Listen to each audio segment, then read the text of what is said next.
morning, beloved. I'm here with Sila, and we're going to continue on and read Daniel chapter 5, verses 17 to 30, and it's going to share with us how humility and understanding who God is very important. And we should learn from the past. Amen. So Daniel chapter 5, verse 17 says this: keep the gifts for yourself or else award them to another. That is up to you. Still, I will agree to read the writing on the wall and tell you what it means. Yes. O King, the Most High God gives sovereignty, greatness, and honor and splendor to your predecessor, Nebuchadnezzar. God made him so great and powerful that all the people, regardless of their heritage, nationality, or language, trembled in fear before him. He did as he pleased, executing or sparing, honoring or shaming anyone as he wished. But there came a point when his heart was so proud and his spirit was so haughty that he acted arrogantly. He lost his royal throne and was stripped of his royal honors. He was driven out from all that is human, and he took on the base instinct of an animal. He lived in a company of wild donkeys and bent over to eat grass. Grass, Sheila. He ate grass. Yes, like a donkey, he ate grass. Yes.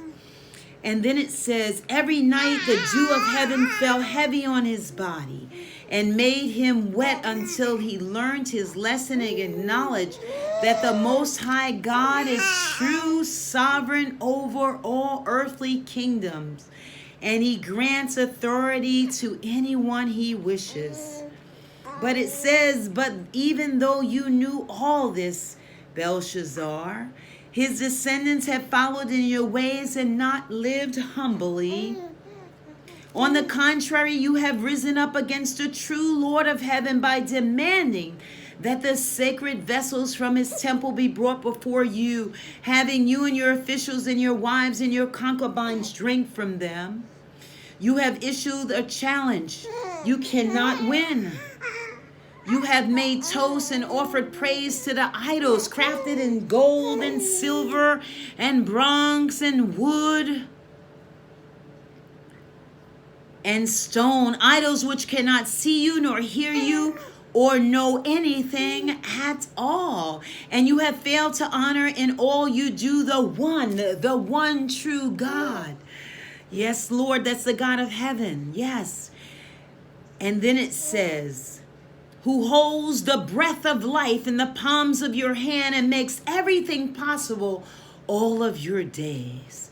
He is the one who sent his hand and inscribed this message on the wall.